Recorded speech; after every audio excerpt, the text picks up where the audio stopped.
അപ്പോൾ എൻ്റെ last trip മീനായിരുന്നു. അതും കൂടെ ഞാൻ അങ്ങ് വീഡിയോ ഇടുകയാണ്. നിങ്ങൾക്കൊരു വിഷമം കാണുമെന്ന് വിചാരിച്ചിട്ടാണ് വീണ്ടും വീഡിയോ കൊണ്ട് ഞാൻ വന്നത്. അവൻ എന്താണ് ലാസ്റ്റിൻ്റെ മീൻ മാത്രം പൊരിക്കാതെ വെച്ചിട്ട് പോയത്. അതുകൊണ്ട് അതിൻ്റെ ലാസ്റ്റ് ഭാഗം കൂടെ ആ മീനുകളെ പൊരിക്കുന്നത് കാണിച്ചു തരികയാണ്. ഇത് കറക്റ്റ് ലൈനിൽ തന്നെ ഞാൻ വിരിച്ചിട്ട് ഇട്ടിരിക്കുകയാണ്. മീനിനൊരു ദുഃഖം വേണ്ടല്ലോ, അവർക്കൊരു ഡിസിപ്ലിനുള്ള ഒരു ജീവികളല്ലേ, എല്ലാം ലൈനിൽ തന്നെ പോകണമെന്നാണ് അവരുടെ ആഗ്രഹം കേട്ടാ. നമ്മൾക്കൊരു ഡിസിപ്ലിനൊക്കെ വേണം പൊരിക്കാനേ. മീനിനൊരു ഡിസിപ്ലിൻ ഉള്ളതാണ്. അതുകൊണ്ട് നമ്മൾ ലൈനിലിട്ടൊക്കെ പൊട്ടിത്തെറിയുണ്ട്, വെള്ളം വീഴുന്നുണ്ട്, കണ്ണിലൊക്കെ തെറിക്കും. പറ്റുകയാണെങ്കിൽ കണ്ണിൽ സേഫ്റ്റി ഗൂഗിൾസൊക്കെ ഇട്ടോണം. എക്സ്പീരിയൻസ് ഇല്ലാത്ത ആൾ പൊരിക്കുകയാണെങ്കിൽ അങ്ങനെയൊക്കെ ചെയ്യണം കേട്ടോ. അപ്പോൾ അല്ലാതെ എടുത്ത് മീൻ പൊരിക്കണ നേരത്തെ അതിനകത്ത് ഇത്തിരി പോലും വെള്ളം വീണ് കഴിഞ്ഞാൽ ബോംബിനെ കാട്ടി വലിയ ശബ്ദങ്ങളൊക്കെ ആയിരിക്കും കേൾക്കുന്നത്. അതുകൊണ്ട് നോക്കിക്കോണം. ആഹാ മീനിൻ്റെ പൊട്ടിത്തെറി കേട്ടല്ലോ. ഇതേപോലെ പൊട്ടിത്തെറിക്കുന്ന മീൻ നിങ്ങൾ ആദ്യമായിട്ടായിരിക്കും കേൾക്കുന്നത്. കാരണം എന്ന് വെച്ചാൽ ഇത് ഐസിന് മാറുന്ന മുമ്പ് തന്നെ കുറച്ച് മസാല പെട്ടെന്ന് എടുത്തിട്ടതാണ്. കൊതി കൊണ്ട് മൂത്ത് നിൽക്കാൻ വയ്യ, അതുകൊണ്ട് ഞാൻ എടുത്തിട്ടതാണ്. അതുകൊണ്ട് മാത്രം നിങ്ങൾക്ക് മീൻ്റെ പൊട്ടിത്തെറിക്കുന്ന കണ്ടില്ലേ.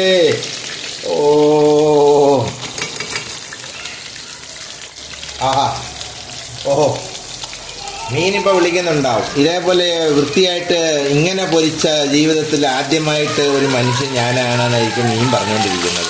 ഇത്രയും സ്നേഹത്തോടെ മീനിനെ പൊരിച്ചെടുക്കുന്ന ഒരേ ഒരു വ്യക്തി ഞാനായിരിക്കും എന്നാണ് അവർ പറയുന്നത്. മീനിനെ കുറച്ച് തളിച്ചു കൊടുക്കട്ടെ.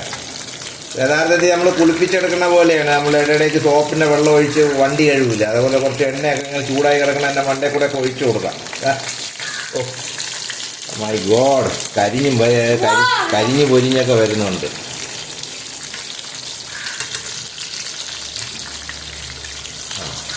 നല്ലപോലെ പൊരിഞ്ഞ് തിരിഞ്ഞ് വരുന്നുണ്ട്. ഇത് പൊരിഞ്ഞു, ഏകദേശം പൊരിഞ്ഞു. ഇവിടെയും പൊരിഞ്ഞിട്ടുണ്ട്, ഇവിടെയും പൊരിഞ്ഞിട്ടുണ്ട്. ഇത് പക്ഷേ വെളിയിൽ നല്ല ക്രിസ്പി ആയിട്ട് ഇരിക്കുമെങ്കിൽ അകത്ത് നല്ല സപ്പിളായിട്ടായിരിക്കണം, നല്ല സോഫ്റ്റ് സ്മൂത്തായിട്ടിരിക്കും. എന്നുവെച്ചാൽ ഒരു പഞ്ഞി പോലെ ആയിരിക്കും അകത്ത് ഫീൽ ചെയ്യണം. വെളിയിൽ നല്ല ക്രിസ്പി ആയിട്ടിരിക്കും, പക്ഷെ അകത്ത് നല്ലപോലെ വെന്ത് കാണും. കാരണം നമ്മൾ നോർമലി അതിന് മസാല മാത്രം പുരട്ടിയിട്ടപ്പോൾ ഇതിൻ്റെ തൊലി നല്ലപോലെ കരിഞ്ഞ് അകം വരെ പൊള്ളലേക്കും. അപ്പോൾ മീനിന് അങ്ങനെ അകത്ത് വരെ നമ്മൾ പൊള്ളൽ പോവാതെ നോക്കണം. അപ്പോൾ ഈ മസാലയുടെ ഗുണം അതാണ്. ഈ മൈദാമാവും അരിമാവും കോൺഫ്ലോറും കൂടെ ഇടപ്പോൾ ഇത് കുറേ പൊള്ളൽ ഇവരെ ഏറ്റുവാങ്ങും. തിന്നാൻ നേരത്തെ വേണമെങ്കിൽ നിങ്ങൾക്ക് ഇത് റിമൂവ് ചെയ്താൽ അത് മാത്രം തിന്നാം. മസാല ഓവറായിട്ട് അകത്ത് പിടിക്കത്തില്ല. കാരണം എന്ന് വെച്ചാൽ ഇത് ഞാൻ വാന്തിയിട്ടില്ല കുറുക്കേ. അപ്പോൾ കണ്ണിൻ്റെ അകത്ത് ഞാൻ പറയുന്ന മാക്സിമം എന്ന് വെച്ചാൽ നിങ്ങൾ ഒരു സേഫ്റ്റി ഗ്ലാസ്സോ എന്തെങ്കിലുമൊക്കെ ഇട്ട് നിൽക്കണം.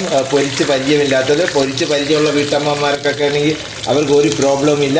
അവർ തിളച്ച എണ്ണയിൽ വേണമെങ്കിൽ കയറി നിന്നിട്ട് അവർ എന്താണ് ചെയ്യുന്നത്, പൊങ്കാലയിട്ട് കളയും അവർ. അങ്ങനെയാണ് സംഭവം. അങ്ങനെയുള്ള വീട്ടമ്മമാരാണ്. അവരൊക്കെ വെൽ എക്സ്പീരിയൻസ് ആൻഡ് ട്രെയിൻഡ് ആണ്. അപ്പം നമുക്കങ്ങനെ ട്രെയിനിങ് ഇല്ലാത്തത് കൊണ്ട് നമ്മൾ വളരെ സൂക്ഷിക്കണം. സേഫ്റ്റി എക്യുപ്മെൻറ്റ്സ് ഒക്കെ ധരിച്ചോണം. പറ്റുകയാണെങ്കിൽ ഗ്ലൗസും കൂടെ ഇട്ടോണം.